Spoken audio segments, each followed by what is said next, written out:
this video, I'm going to show you how to add a halftone effect to your videos using only stock plugins. And if you want to apply this same effect to motion graphics, check the specific tutorial I made for that. But anyway, enough talking, let's get right into it. So we're live in After Effects, and as you can see, I went ahead and imported this clip of Doja Cat. And the first thing we're going to want to do is create an adjustment layer that we're going to rename with the name Halftone. Now you'll see there are a lot of effects that power this halftone look, but you're gonna have to trust me on this one. Just follow along and you'll be fine.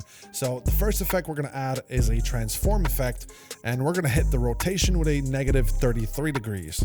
Next, we're gonna add a CC ball action with a grid spacing of 2 and a ball size of around 55. We're then gonna add another transform effect, but this time around hit it with a positive 33 degrees. And once that's done, we can actually go ahead and add a fill effect, set it to black. And now obviously we're only seeing this black screen. That is perfectly normal because we're gonna add a solid composite, set it to 88% opacity, and then we can actually move on to a Gaussian blur. Not the legacy one, the regular one. We're gonna hit it with for blurriness. That's just gonna get rid of some of that digital sharpness. And next we're gonna add a CC composite.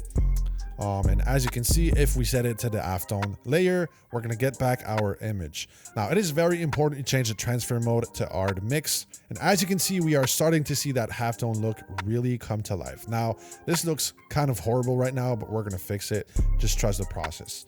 The next effect is actually going to be a fast box blur. We're going to set it to around a 1.3 blur radius and 1 iteration. That's just going to make it smoother once again. And next, I like to add a brightness and contrast. Set the brightness to negative 32 and the contrast to negative 8. Now, one of the last effect we're going to add is turbulence displace. That's just going to randomize the dots and make it feel a lot more alive. So you're going to want to set the amount to around 29, the size to 3. Now we're going to add another CC composite effect. Make sure to set it once again on the halftone layer. Set the opacity to around 60%, but this time around, set the transfer mode to color. And as you can see now, we have this super crispy halftone look, but obviously the exposure and saturation is a little bit messed up. So we're gonna fix that by creating another adjustment layer that we're gonna put in the middle. And on there, you're gonna wanna add a exposure effect. If you wanna retain the same contrast ratios as your base image, you can go ahead and set this to 1.6. And as you can see, right away, it's looking a lot better.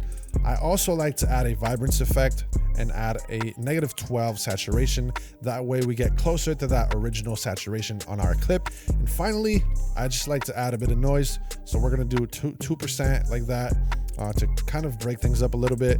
And as you can see, guys, that is how we get this insane looking halftone look.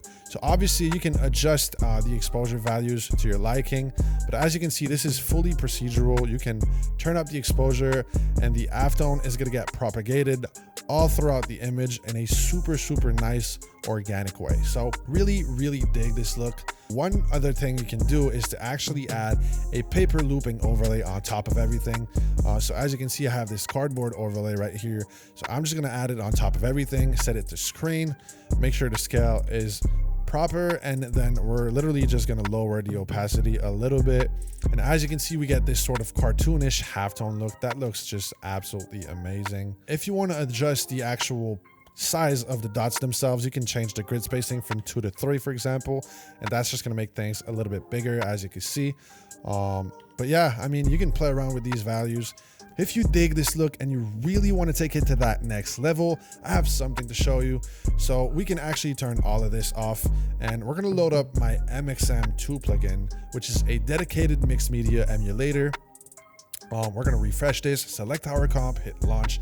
And as you can see, this is really going to handle the paper texturing, the color science, and also a optional halftone effect that we can achieve in one click. So as you can see, if I toggle it, it really adds this halftone effect in literally just one click. And now we can adjust the density straight from here. And guys, just look at how beautiful this is with the paper texture and everything. We can obviously change the blending mode of the actual halftone effect. But yeah, if I literally just go in here, I can also change the paper type. So obviously we had this sort of cardboard effect going on in the previous example. but just look at how it changes when I flick through some of these texture preset. So really cool stuff. I absolutely love this plugin. This is probably the craziest plugin I've ever created, if I'm being completely honest. So we're gonna go with the drywall preset, for example, just to switch things up a little bit. And as you can see, if I were to like lower the contrast a little bit, just so we see a little bit more of that background color, maybe crank up the saturation a tiny bit. Now we can go down in that clip and you'll see, like, guys, this looks absolutely insane. So this is definitely a much faster way to achieve this mixed media halftone look.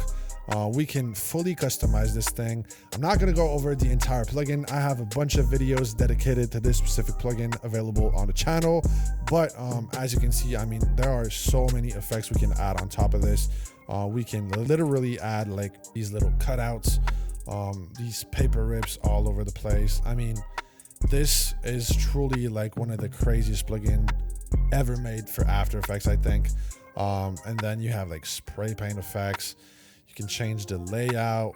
You can, you know, really get super creative with this and actually get a super complex look in seconds, literally. But yeah, even if we just go for a little before and after, this is what we started off with, and this is what the plugin is doing in itself. And once again, if we go back to that halftone, we can adjust the density straight from here. So I think this is just such a cool feature that's part of this. We can even adjust the threshold of this so that our halftone effect is spread throughout the image even more. So yeah, that's pretty much how you achieve this crazy halftone look using only stock plugins.